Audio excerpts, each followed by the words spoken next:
तारीखी नावल की रिवायत बहुत मजबूत है और इस हवाले से अब्दुल हलीम शरर का नाम बहुत नुमाया है।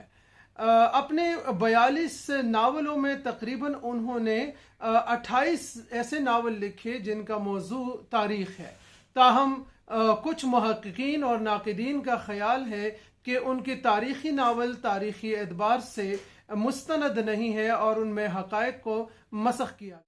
ये बात याद रहे कि नावल एक अदबी सिन्फ है और इसकी तख्लीक में जहाँ कई फ़नी मजबूरियाँ सामने आती हैं वहाँ पे अवामी पसंद और नापसंद को भी सामने रखा जाता है। इसी तरह बाज़ुकात बुनियादी माखज़ में दर्ज गलतियों की बाइस भी मुसन्निफ से गलतियाँ सरजद हो जाती हैं। अब्दुल हलीम शरर की तारीखी नावलों में फिरदौस बरी को ख़ास अहमियत हासिल है, इसलिए कि मुख्तलिफ सतहों पे ये पढ़ाया जाता है। यही वजह है कि इसके किरदारों से, इसके प्लॉट और मौजू से और इसकी तारीखी हैसियत से ज़्यादातर लोग वाकिफ़ हैं।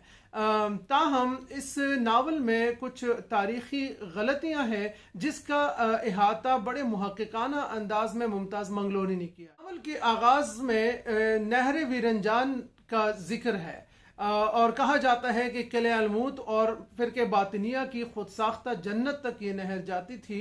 तो तारीख़ी हवाले से ये बात तो दुरुस्त है कि हसन बिन सबाह ने ऐसी एक नहर बनाई थी, लेकिन नाम पर मुख्तलिफ मौर्रिखीन और मुहक्किकीन मुत्तफ़िक नहीं है। इसी तरह कोह तालिकान का एक इलाका भी बताया गया है जहाँ पे फ़िरके बातिनिया के लोग हाजियों को लूटते थे और इस रास्ते से जाना हाजियों की मजबूरी थी क्योंकि और कोई मुतबादिल रास्ता नहीं था।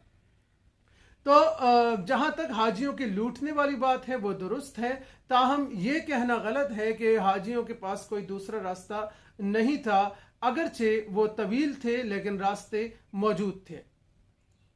ज़मर्रुद के मुबैना कत्ल के बाद या मरने के बाद जब मुख्तलिफ इम्तिहानात से गुजर कर हुसैन पहली दफ़ा खुद साख्ता जन्नत में दाखिल होता है तो उनका इस्तकबाल इस तरह किया जाता है कि जन्नत की एक हूर 2 साल से तुम्हारे फिराक में बेताब है।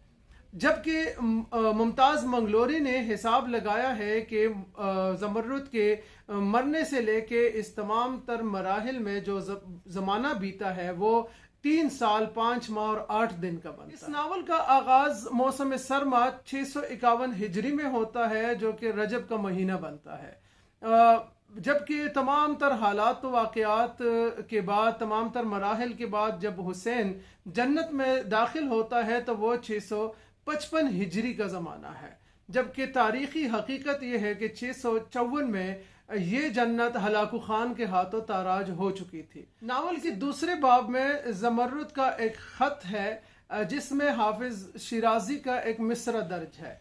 अब नावल के किस्से के मुताबिक ये ख़त 652 हिजरी में लिखा गया है, जबकि हाफिज़ शिराजी इस सन के तकरीबन निस्फ सदी बाद पैदा हुए और शाह के दरबार से निकाले जाने के बाद हुसैन बलगान खातून के दरबार में गया और वहाँ ज़मर्रुद का ख़त उसे थमाया।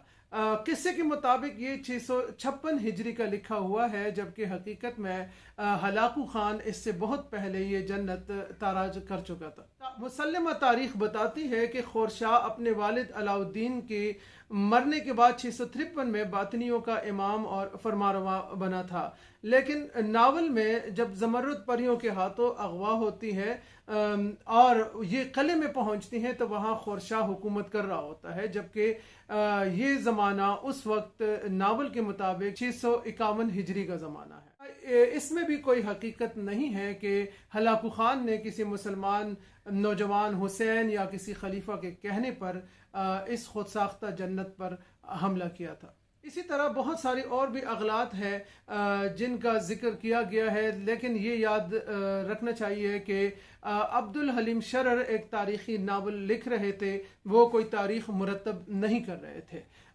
तारीख़ में भी अगर हम देखें तो मौर्रिखीन से सिनीन के इंदिराज में अगलात सरजद हो जाती हैं। शरर फिर भी एक नावल लिख रहे थे और जाहिर बात है कि अदब के तख्लीक में तख़य्युल का उनसर ज़रूर शामिल होता है, तो लिहाजा उन कड़े और सख्त मयारात पे और पैमानों पे नावल जैसी सिन्फ को परखना मुनासिब नहीं है जिन पे हम किसी तारीख़ी किताब को परखते हैं। फिरदौसी बरी में तारीख़ी हक़ाइक़ में अगलात मौजूद होंगी, लेकिन सच ये है कि इसकी अदबी हैसियत से हम इनकार नहीं कर सकते।